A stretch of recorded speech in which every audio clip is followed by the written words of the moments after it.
Your wife wants to move into my house, after just 1 month of marriage, I shouted. My voice shaking. My son kept eating calmly and said with a smirk, "If you behave, Mom, you can stay in the guest room." I didn't argue, just smiled and made one quiet phone call. Minutes later, their confident faces turned to sheer panic.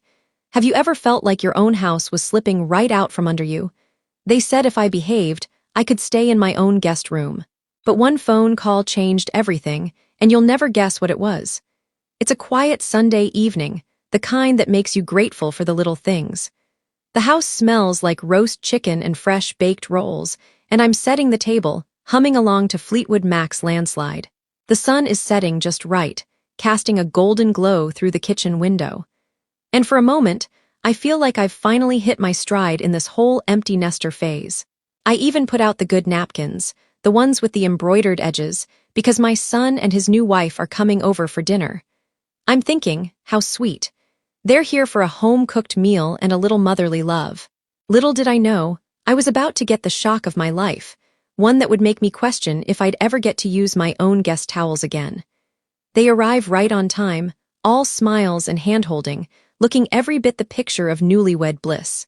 My son Tyler is wearing that goofy grin he's had since the wedding, and his wife Harper is carrying a bouquet of flowers, store-bought, but it's the thought that counts. We exchange hugs and I can't help but notice how comfortable they look, like they already belong here. I brush it off, chalking it up to the honeymoon phase.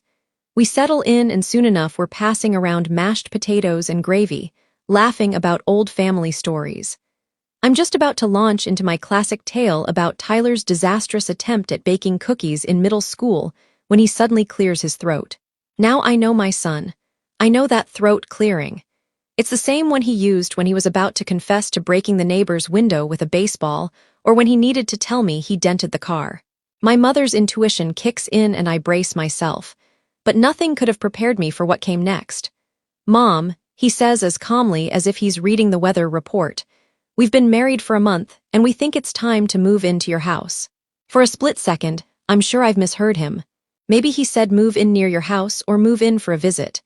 But no, he's looking right at me, and Harper is nodding along, her eyes wide with hope. I nearly choke on my green beans, coughing so hard I have to reach for my water glass. The room goes silent, except for the clink of silverware and the pounding of my heart in my ears. "Excuse me," I managed to sputter, my voice a few octaves higher than usual. Did I just hear that right? Tyler, unfazed, just keeps chewing, cool as a cucumber. He's always been the calm one, but this is a new level of nerve. "Yeah, Mom, we've been talking and we think it makes sense. You've got all this space and we could help out around the house. Plus, it would save us a ton on rent." I stare at him, then at Harper, who's smiling like she's just offered me a winning lottery ticket. I can feel my face turning red, and I'm pretty sure my blood pressure is rising by the second. I glance around my dining room, the one I spent years decorating just the way I like it, and suddenly I see it through new eyes.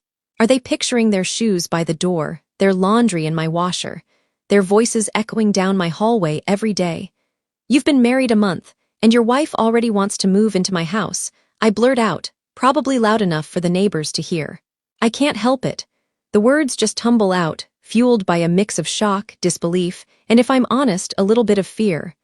I mean, I love my son and I'm fond of Harper, but I've just gotten used to having my own space. I finally started reading in the living room without headphones, and I can leave my knitting out without anyone tripping over it. The thought of sharing my sanctuary again is almost too much to bear. Tyler just shrugs, still chewing as if he's discussing the weather. "We decided that if you behave, we'll let you stay in the guest room." The nerve, the absolute nerve. I look at Harper, expecting her to jump in and say it's all a joke, but she just giggles and pats my hand. "We're only kidding, sort of. We just thought it would be fun, like a big family again." Fun. I want to laugh, but all I can think about is my quiet mornings, my crossword puzzles, and my favorite chair by the window. Ladies, have you ever wanted to ground your adult child? Because at that moment, I was ready to send Tyler to his room. Except apparently, it was about to be my room. I try to compose myself, taking a deep breath and forcing a smile. "Well, isn't that an interesting idea?" I say, my voice trembling just a bit. "But let's not get ahead of ourselves. Why don't we finish dinner first?" As we eat, I can't help but wonder, is this what happens when you raise your kids to feel at home? Do they just decide to move back in, bringing their spouses and their big ideas with them? I glance at the empty guest room down the hall, and suddenly it doesn't feel so empty anymore. It feels like the beginning of a whole new chapter, one I'm not sure I'm ready to write. But as I watch Tyler and Harper laughing together, I realize that maybe, just maybe, this could be the start of something unexpected. After all, life has a way of surprising us, especially when we least expect it. And who knows, maybe I'll get a good story out of it, one I can tell at the next family dinner when it's just me, my mashed potatoes, and a little peace and quiet. If you told me a year ago that I'd be tiptoeing around my own house, I would have laughed at you right out the door. But there I was, suddenly a guest in my own home, clutching my coffee mug like a lifeline and wondering if I'd accidentally wandered onto the set of a sitcom. Except I was the punchline, and nobody had given me the script. It all started the morning after Tyler and Harper moved in. Boxes and bags stacked in the hallway, their shoes already lined up by the door like they'd lived here for years. I tried to keep an open mind, telling myself it was only temporary. But by noon, I realized temporary was a very flexible word in their vocabulary. Harper, bless her heart, is one of those people who believes every room has energy. She walked into my living room, hands on her hips, and announced, "We need to open up the space. It's all about positive flow, you know." Before I could say a word, she was moving my favorite armchair, my reading chair, the one with the perfect view of the garden, across the room. "It'll catch more light here," she said, as if that explained everything. Next went the coffee table, then the rug, and suddenly my living room looked like a furniture store after a tornado. I tried to protest, but Harper just smiled and said, "Trust me, you'll feel so much better with the new arrangement." I wanted to ask if she'd feel better if I rearranged her closet, but I bit my tongue. Meanwhile, Tyler was in the kitchen making a chore chart for me. I kid you not. He stood at the counter with a stack of sticky notes and a marker, writing out tasks like taking out trash, wiping counters, and restocking snacks. He even color-coded them. "We just want to keep things running smoothly, Mom," he said, as if I hadn't managed to keep a household going for 30 years without his help. I stared at the chart, then at my son, and wondered if this was some kind of elaborate prank. But no, he was dead serious. "We'll all take turns," he said, "but since you're here the most, you get a few extra." I almost asked if he wanted me to wear a little apron and call him sir while I was at it. The first week was a blur of new routines and rising tension. Harper started every morning with a family meeting where she'd hand out the day's assignments and talk about shared goals.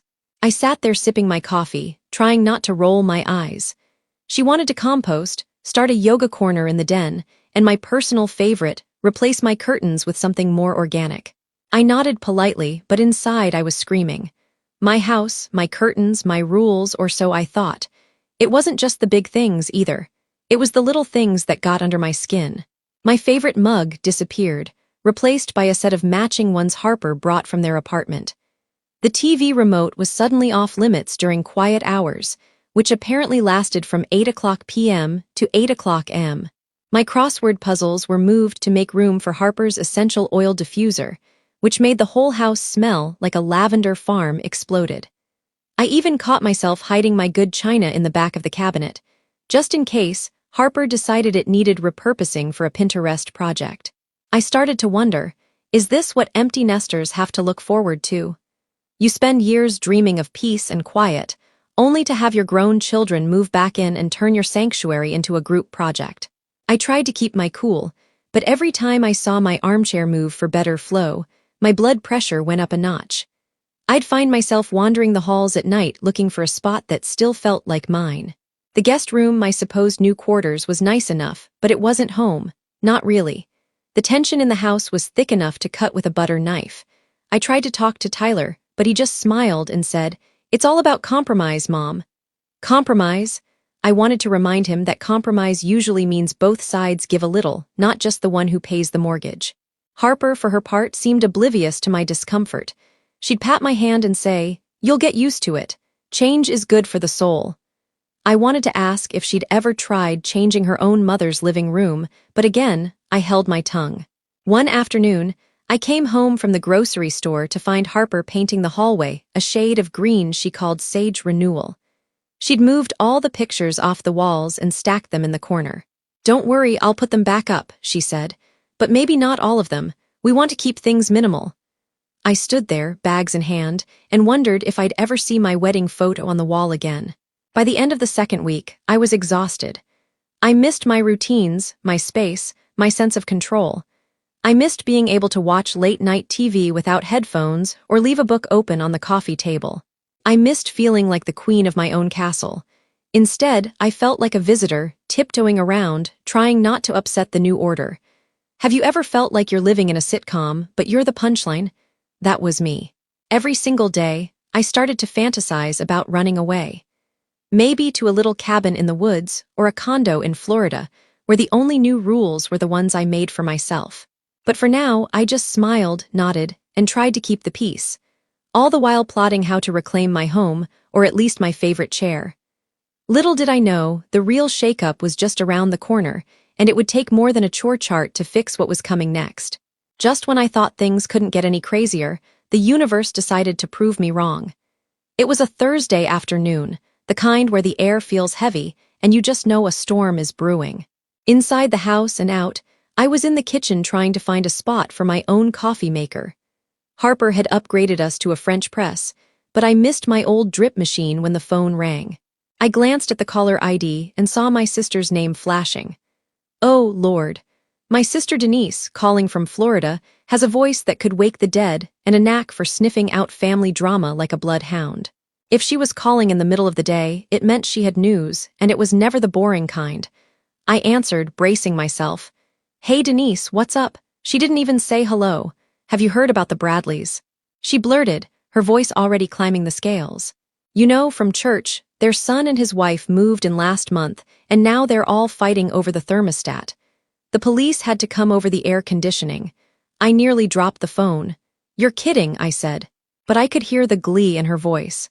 "Denise lives for this stuff." "No, I'm not. Apparently the son wanted it at 68. The wife wanted 72, and the parents just wanted some peace and quiet. It got so bad the neighbors called the cops because they thought someone was being murdered. Turns out it was just a screaming match over the AC. Can you imagine?" I glanced over my shoulder. Tyler and Harper were in the living room bickering quietly about whether the curtain should be open or closed. I could see the tension in their faces, the same tension that had been building for weeks. Suddenly, Denise's story didn't seem so far-fetched. I covered the receiver and hissed, "You two might want to hear this." They looked up. Curiosity piqued. I put the phone on speaker and Denise launched into the full saga. How the Bradley's son had moved back in with his new wife. How the house had turned into a battleground over chores, TV time, and of course, the thermostat. "It's all over the neighborhood Facebook page," Denise cackled. "People are calling it a thermostat gate. The police said it was the silliest call they'd ever gotten, but the Bradleys are mortified. They're talking about selling the house and moving to Arizona." I watched Tyler and Harper as Denise talked. At first, they laughed, but as the story went on, their smiles faded. I could see the wheels turning in their heads. Could this be us? Would we end up on the evening news, fighting over the last slice of pie or the remote control? Would the neighbors hear us arguing about whether the living room should smell like lavender or vanilla and call the authorities? For a moment, nobody said anything.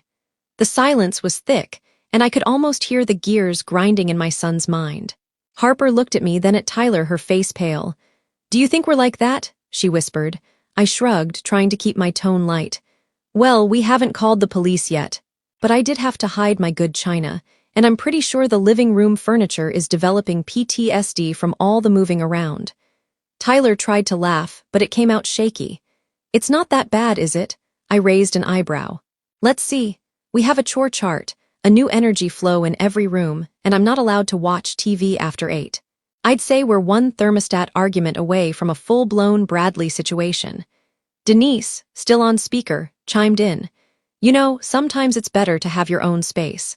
My friend Carol says her son moved back in for a month, and she still hasn't found her favorite casserole dish.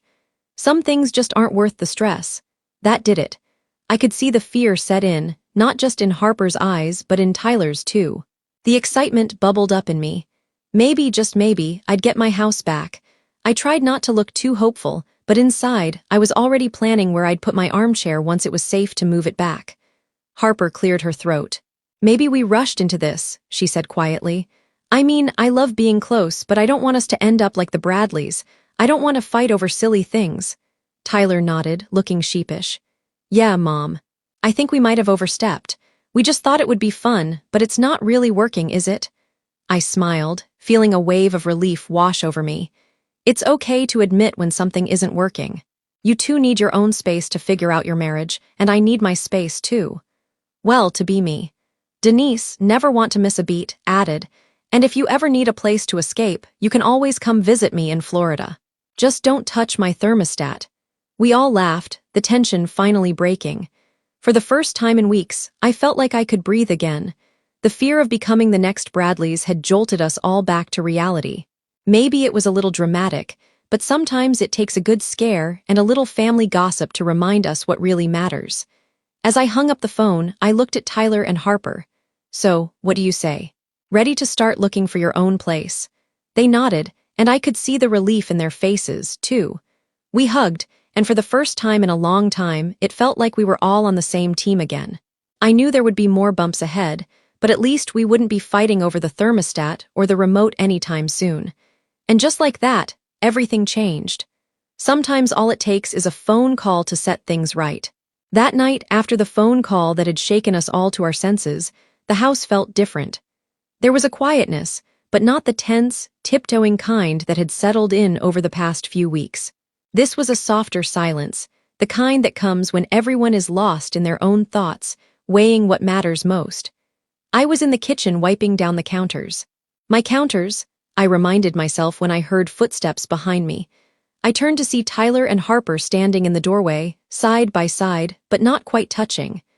Gone was the easy confidence, the calm chewing, and the playful banter. Instead, they looked like two kids about to confess to breaking a window, nervous and a little bit vulnerable. "Mom, can we talk?" Tyler asked, his voice gentle. I nodded, drying my hands on a dish towel and motioning for them to sit at the table. We all took our seats, and for a moment, nobody said a word. Harper fiddled with her wedding ring, and Tyler stared at the salt shaker like it held the answers to life's big questions. I waited, my heart thumping, not sure if I was about to get another surprise, or if this was the moment I'd been hoping for. Finally, Harper spoke up, her voice barely above a whisper. "We've been thinking maybe moving in isn't such a good idea after all." She glanced at Tyler, who nodded in agreement. "We love you, and we love being close, but we also love our marriage and our sanity." She tried to laugh, but it came out shaky, and I could see the relief and regret mingling in her eyes. Tyler reached across the table and took my hand. "We thought it would be fun, like one big happy family. But I think we forgot that we're not kids anymore, and you're not just Mom. This is your home.